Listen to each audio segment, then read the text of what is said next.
Hello friends केमती अच्छा आपण मैंने आशा करुँच आपण मैंने भलरे थे। आज मु आपण मानू आम देश भारत विषय केतेक तथ्य कहवाक जाऊँगी। एभली कहवाक गले ए देश एत महान एवं विशाल जे यह विषय प्रतिटी तथ्य आपण मानू जनवाक हेले वर्ष वर्ष लग तथापि मु आज आपण मानू आम देश भारत विषय केतेक रोचकीय तथ्य कहवाक जाऊँगी। तो वीडियो शेष होगा जाए आम सहित जोड़ी रुहतु। कौन आपण मैंने जानी भारतर समुदाय 16टी अधिक भाषा अच्छी।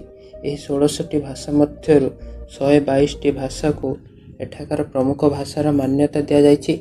किंतु आपण मानक यह शुणी आश्चर्य लगे जे एते गुड़िए भाषा थाउ थाउ भारत में कौन राष्ट्रभाषा नाई। केतेक लोक भावती हिंदी आमर राष्ट्रभाषा, किंतु हिंदी हूँ भारतर केवल ऑफिशियल लैंग्वेज। भारत पृथ्वीर द्वितीय जनबहुल देश, जार समुदाय जनसंख्या 139 कोटी अधिक, जहाँ पृथ्वीर समुदाय जनसंख्यार 17%। भारतीय रेलपथ एशिया महादेश में सबुठ बड़ रेलपथ एवं पूरा दुनिया रे अमेरिका पर यह द्वितीय स्थान अधिकार करिछि।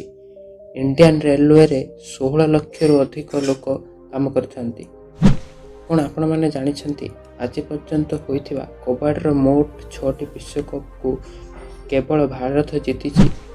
खेलर कथा होदी मु आपण मानक कही रखुची आम देश में दुनिया सबुठ बड़ क्रिकेट स्टेडियम अच्छी, जहाँ अहमदाबाद शहर मोटेरा स्टेडियम।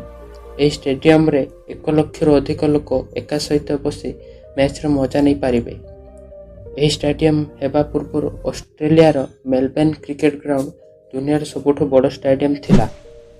आपण माने जानिछंती कि पूरा दुनिया रे खेला जाउथवा चेस बा शतरंज प्रथमे भारत ही आरंभ होइतिला। आम देशर स्पेस एजेंसी इसरो को तो आपण माने जानिथिबे। आपण यह शुणी आश्चर्य हेबे जे भारतर प्रथम रॉकेट को साइकल रे माध्यम रे निया जाइथिला। किंतु आज आम देशर स्पेस एजेंसी इसरो दुनिया टॉप 5 स्पेस एजेंसी मध्य अन्यतम। चंद्र रे प्रथमे पानी रो खोज भारत ही करिथिला। कौन आपण माने जानिछंती भारत रे थिबा स्टैच्यू ऑफ यूनिटी दुनिया रो सबुठ बड़ स्टैच्यू, जार उच्चता 182 मीटर। भारत रे सबुठ अधिक मसला उत्पादन होइथाय, जहाँ पूरा दुनिया रे उत्पादित होतबा मसलार 70%। दुनिया रे सबुठ बड़ सड़क परिवहन व्यवस्था भारत रे अछि। निजर सेल्फ डिफेन्स पाई लोक माने मार्शल आर्ट शिखि थांती एवं यही मार्शल आर्ट भारत रु ही आरंभ होइतिला। भारत पूरा दुनिया को योग विद्या शिखाइथिला। आपण मानकु यह शुणी दुख लागिबो जे भारत रे प्रति वर्ष 32,000 रु अधिक लोक मानकु हत्या करा जाइथाय। तो फ्रेंड्स आशा करूँ आपण मानकु ए भिडियोटी भल लागिथिबो। भल लागिथिले ए भिडियोटी को लाइक शेयर करंतु एवं चैनल को सब्सक्राइब मध्य करंतु।